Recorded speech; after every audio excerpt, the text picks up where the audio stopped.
আকৌ বিতৰ্কত সংগীত শিল্পী অজয় ফুকন। এইজন সংগীত শিল্পী অজয় ফুকন। এই ফুকনৰ বিৰুদ্ধে পুনৰ গান চুৰৰ অভিযোগ তুলিছে এগৰাকী যুৱতীয়ে। এই গানটো এবাৰ ভালকৈ শুনক।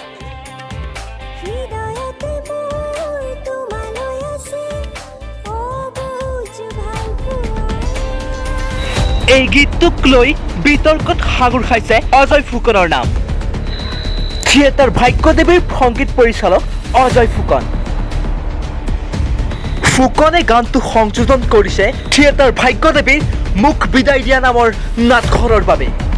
কিন্তু অজয় ফুকনে গীতটোৰ কণ্ঠশিল্পী বিলকিস ইনাম আৰু পৰিচালকৰ অনুমতি অবিহনে থিয়েটাৰ ভাগ্যদেৱীৰ নাটকত সংযোজন কৰাৰ অভিযোগ দাখিল কৰিছে।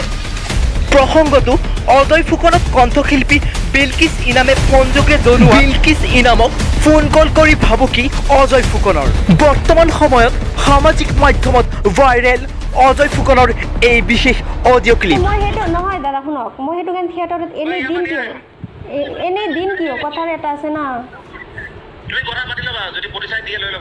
প্ৰডিউচাৰ কি এতিয়া আপুনি দিছে, আপোনাক ধৰিব লাগিব। আৰু আপুনি যদি কয় মালিকক ধৰা, তেতিয়াহ'লে মালিকক ধৰিব। সেইটোতো নহয় লিখিছে, সেইটো আপুনি এডিশ্যনেল লিৰিচিষ্ট হ'ব। আপুনি এডিশ্যনেল লিৰিচিষ্ট হ'ব, সেইবিলাক আপুনি লিৰিচিষ্ট নহ'বতো সেনেকৈ। মইতো কৰিছিলোঁ না প্ৰথমতে, সেইটো আপুনি এডিট কৰিছে। সেইবিলাক সেনেকৈ দম দি কথা কিয় পাতে? তাৰ পাছতেই ভুক্তভোগী কণ্ঠশিল্পী বিলকিস ইনামে ভিডিঅ' যোগেৰে কি ক'লে চাওঁ আহক এই প্ৰতিবেদন। নমস্কাৰ, মই আজি এটা বিশেষ কথা লৈ আপোনালোকৰ সন্মুখলৈ আহিলোঁ।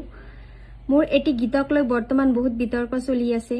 যিটো গীত অজয় ফুকন তেখেতে মোৰ অনুমতি নোলোৱাকৈ থিয়েটাৰত দি দিছে। আৰু সেই সন্দৰ্ভত মই তেখেতক কল কৰিছিলোঁ। মই ভদ্ৰ ভাষাৰে তেখেতক কথাখিনি কৈ আছিলোঁ, আলোচনা কৰি আছিলোঁ। কিন্তু তেখেতে বহুত বেয়া ব্যৱহাৰ কৰিছিল মোৰ লগত।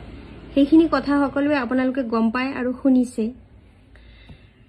আৰু যোৱা 11 অক্টোবৰত মই অনুষ্ঠান কৰি থাকোঁতে কিছুমান সাংবাদিকে মোক হঠাৎ কুৱেশ্যন কৰিছিল আৰু মই উত্তৰত কৈছিলোঁ যে কোনোবা এজনে মোক ভাবুকি দিছে, সেইবুলি সি মোক সঁচাকৈ প্ৰসাৰ নকৰে বা মোক আঘাত নকৰে।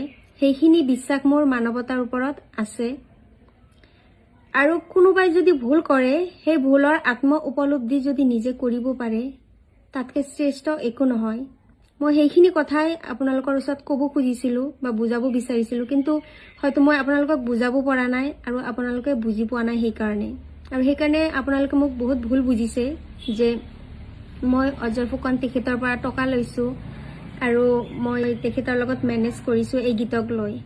কিন্তু এইটো একদম ভুল ধাৰণা। মই তেখেতৰ পৰা কোনো ধৰণৰ টকা লোৱা নাই আৰু মেনেজো হোৱা নাই। গতিকে মই আপোনালোকৰ ওচৰত অনুৰোধ জনাইছোঁ, আপোনালোকে নিজেই বিবেচনা কৰিব মই শুদ্ধ নে মই ভুল। এইখিনিয়ে আপোনালোকৰ ওপৰত আশা ৰাখিলোঁ। ধন্যবাদ।